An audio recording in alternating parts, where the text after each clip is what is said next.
This is a weekly news segment. We're talking here about everything, about Dubai real estate, maybe some global wealth news as well. Essentially, I have an agenda. I'm making a point talking about Dubai, talking about how it develops, why it's good to live here, possibly why it's bad to live here.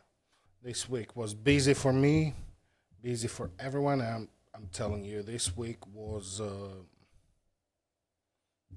hot.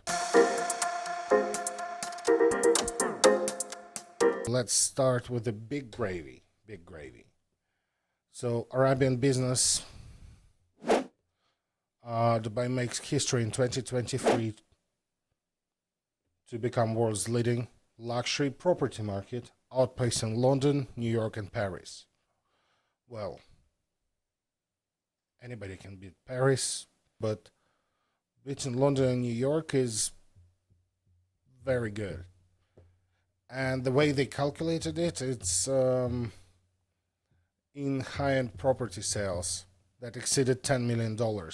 It had 176 of them. This is a huge number. I wish more of it being due to my efforts than it is. But we did contribute. Which is nice. Honestly, these news are less than they sound. It's a first quarter performance.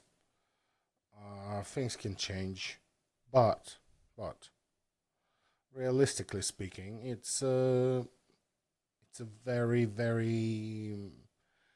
good sign of a healthy market. Transactions are going high. Prices slowed down their growth. In 2022, I mean, some properties went up to 15% in price. This is unsustainable and a good thing. We're dropping back to healthy 5 to 8%. This means it's not an aggressive bubble. We just had a sharp correction, and now we're experiencing a fast but fairly steady growth. And people are investing, and moving 10 million, anything, and especially dollars, is complicated. So if people moving it into this economy, they realize that they're tying this money up without immediate liquidity, and this means this market is predictable and reliable. This what we're actually reading here. So let me go on a tangent here again. Why Dubai is growing? Dubai is the new Switzerland. Dubai is a new place to safely, independently, reliably keep your money. Swiss, they are not that easy to work with anymore. Their compliance processes, the regulations they choose to impose on themselves, and many other factors made it less of a neutral space to keep your money. So they're not as much of a financial institution central as they used to be. And number of countries are currently fighting for this title because they can see them on their way out and they're coming to get them. I think UAE and especially Dubai are one of the top contenders. Once again, here they mention that 60% of transaction value was in secondary properties, and it's a good reason for that. I mean, again, we're getting into that off-plan or secondary. And for me, it will always be secondary because I'm a greedy kind of guy, and if I spend money on something, I want to either use it or collect my cash from it immediately if it's an investment. And with buying on secondary, today you can buy the property, it will be rented by the end of the month. By the end of the month, you'll get your first check, which will be anywhere between a quarter of value of your annual rent to the whole year of your annual rent. For landlords, this is amazing that in Dubai, traditionally, landlords require a year worth of rent as a single check. Obviously now, with rental prices rising, with people spending bigger share of their income here on rent, people tone down onto requiring your rent to be paid in 2 checks, most commonly, sometimes in 4 checks. 4 checks is more common for commercial real estate, but you see what I mean? If it's a luxury property, especially if the guy got some cash to use, you'll get all the cash from your first year of investment essentially up front. This is also an important deal because honestly, you can use that money to invest further. It improves your cash flow. You can't do that in London. You can't do that in most of European countries. Oh, one of the last sentences is British and Indian investors in the same segment, however, opted for more affordable apartments in areas such as JLT and JVC and Business Bay. Honestly, guys, you're being suckered. You're being suckered. Rates of return in JVC and JLT and Business Bay not going to be as stable as in Marina, in Jumeirah Beachfront, in MR Beachfront. They're not going to be as stable as Palm. They're not going to be as stable as the New Dubai Islands will be. Simply because those are massively residential areas which are aiming at the low-cost market. So any negative movement in the market, and you're suffering with liquidity, you're suffering with sharper than average price drops. On the other hand, yes, your wins in case of market growth are amplified as well because the absolute lowest offering on the market is growing faster than the premium offerings. But still, I mean, if you're asking me, GLT, JVC, Business Bay, great investments as a part of portfolio. If it's your only apartment for investment, by all means, do your own due diligence. Do all of the research yourself, please. Please don't rely on me. Don't trust me. It's never good to trust a guy on the internet, okay? But my strong belief is I would not put my money into GLT, JVC, and Business Bay only. I would put some of my money in there partially.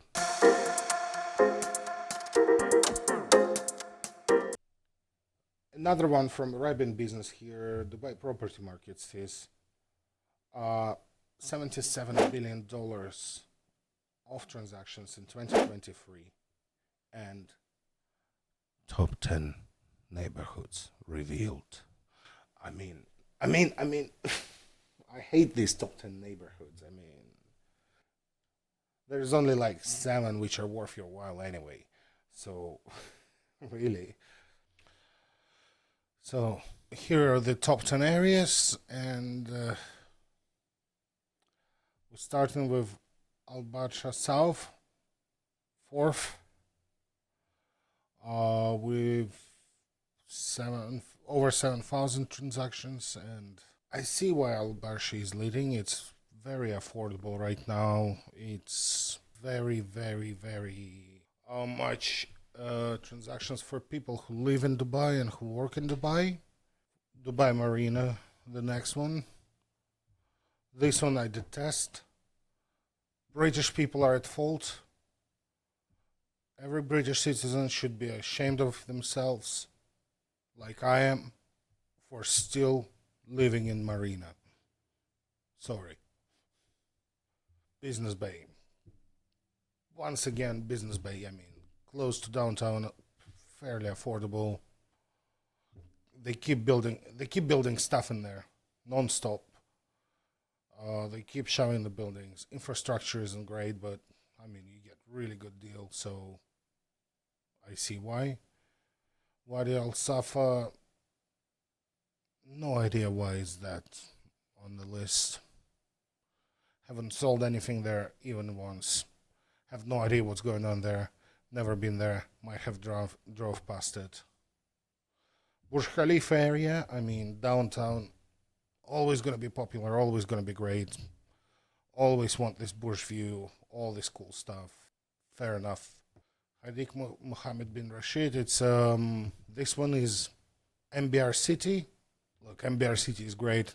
I'll probably do a stream picking apart the District 1 and picking apart what's going on there. I think it will be one of the coolest places in Dubai. Artificial lagoons are great. A lot of villas, some apartments. If you're not hell-bent on living seafront, but you want to be beachfront, this is a great option. Although it is quite pricey, but you're 5 minutes away from downtown. I mean, why not? It's a very good area, no wonder. But now we're going to the list of top transaction values, and here Dubai Marina once again. Shame on you, people. Shame on you. I am disappointed beyond belief. I am upset. I'm not happy at all with what's going on here. You can have better areas for less. Please stop buying real estate in Marina.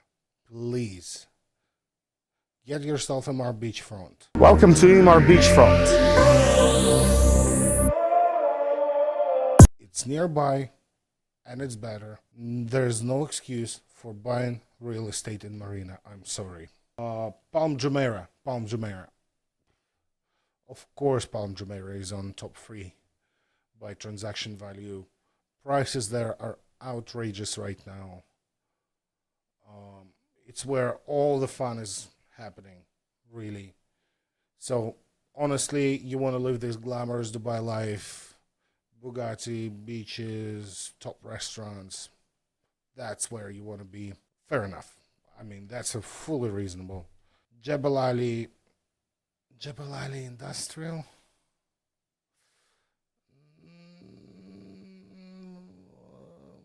I assume somebody bought a factory. Once again, Business Bay. Talked about it. So as you can see, the transactions are well alive. It's a good mix in the market of low-cost apartments and a big selection of luxury stuff. And they seem to be going hand in hand and have similar market value, which is a great sign of a really healthy real estate market. I mean, I can be joking all I want about the areas I have no idea about or the areas nobody should buy. At the end of the day, you look at this, you know it's a healthy market. Abu Dhabi real estate sees 363% surge in foreign investment. Well, so 2 sides to that. One, such a huge growth in percentage points is partially due to Abu Dhabi just becoming popular. Abu Dhabi is a very healthy market right now as well.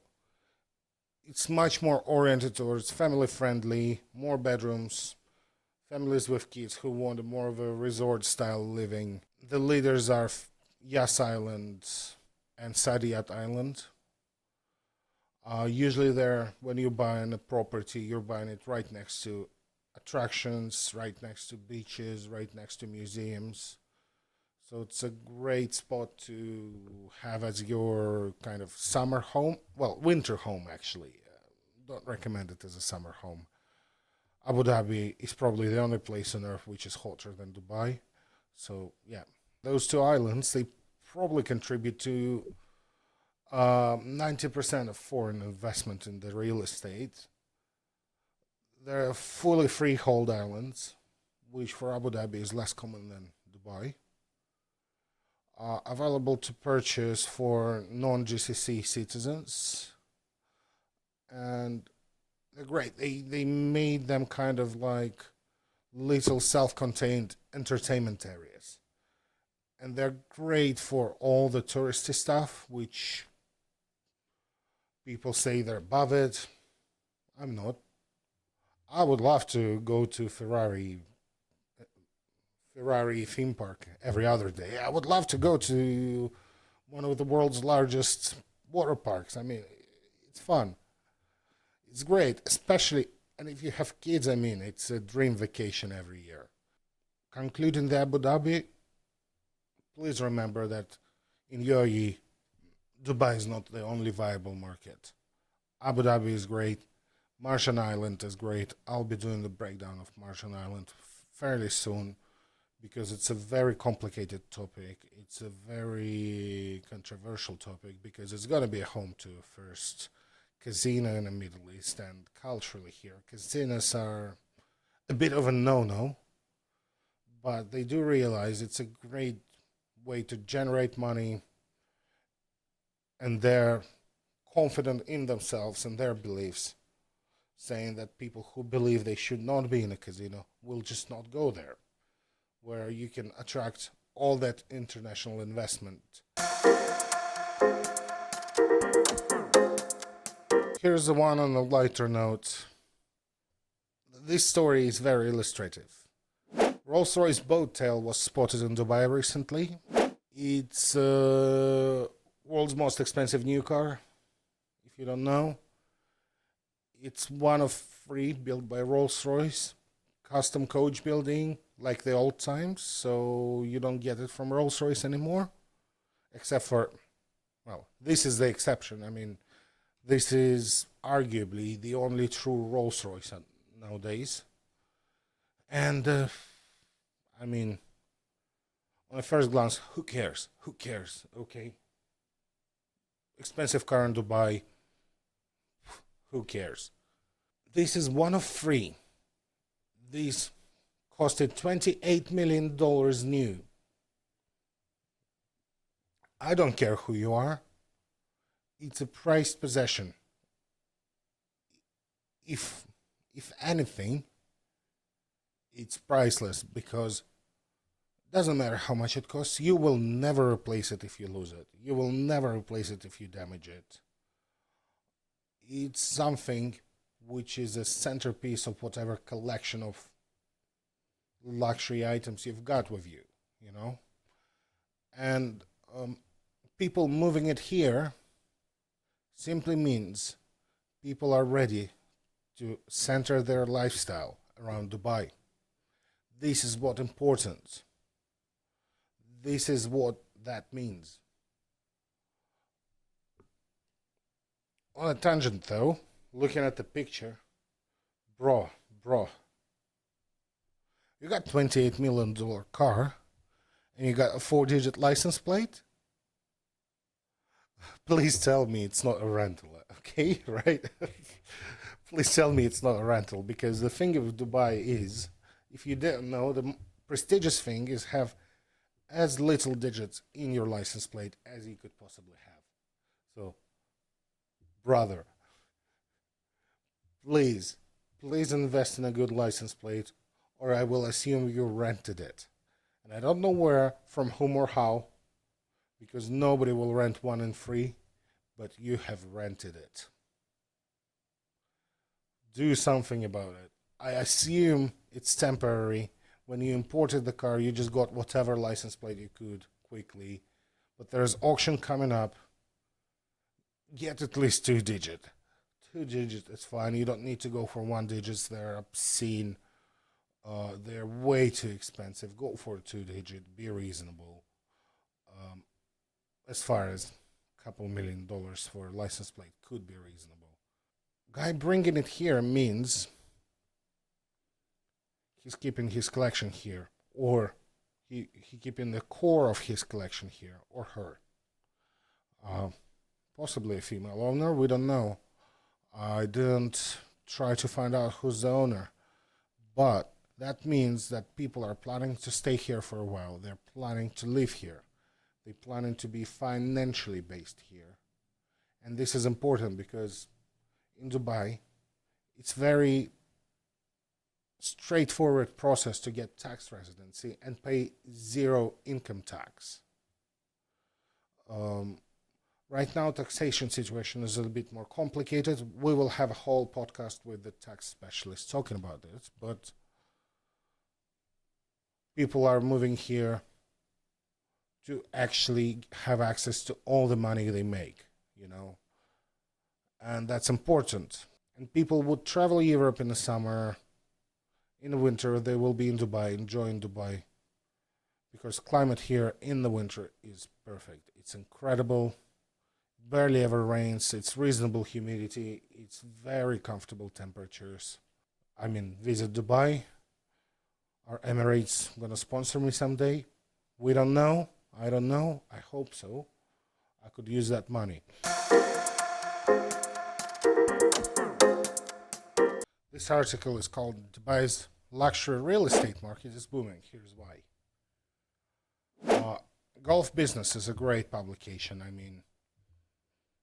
They are on the spot most of the time. Let's see what they got to say. Let's see. Pandemic tourism. Yeah, fair enough. They got their head start, really, from opening up from pandemic fairly early. Population here is not as vastly spread as in some other countries, so for them it was an easier fight, but achievement still stands. They took the COVID under control early. They're reaping the benefits. They're reaping the benefits of that now. Higher oil prices. Dubai has no oil. Dubai has no oil left. All of the oil UAE has is in Abu Dhabi. What that means is Dubai right now is not an oil-based economy anymore. One of the tougher to talk about is Russia-Ukraine crisis, but I'm not giving my opinions. I'm not saying how it should or shouldn't be. What I'm saying is we are simply seeing the result of the war. When war is happening, when global conflict is happening, funds are starting to move quickly. We can remember it from World War II. We can remember it from any war ever. And Dubai was smart enough, Dubai was fast enough in their reaction to position themselves as a key player in these fund movements, as well as a friendly and welcoming place to expats from both of the countries, because be it Russia, be it Ukraine, be it any other country really, it has a lot of bright, talented people capable of opening and running a business, being extremely skilled employees, creating incredible IP, and to reap the benefits and to establish themselves even further as this global hub and global financial hub. And the most important one is regulatory and systemic reforms. And honestly, people managing Dubai are really good at it.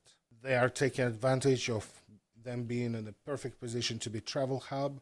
They taking advantage of creating a system which allows them to be incredible financial hub and tech hub. Dubai right now is booming because government here, regulatory bodies here, supporting its growth, not limiting it. And it's very important. It's something which, after living in the UK, feels incredible. I'm missing a lot of things. I'm missing nice public transport, I'm gonna tell you that. But, living in a place which is booming and which is excited to be booming is just great, really. So, concluding our news, it's a nice week, it's a fun week, albeit exhausting and hot. I will remind you to take all my words with a grain of salt. I'm a very interested party in this market booming and doing well. So maybe I have a more positive outlook than most. But honestly, real estate in Dubai, economy of Dubai is doing well.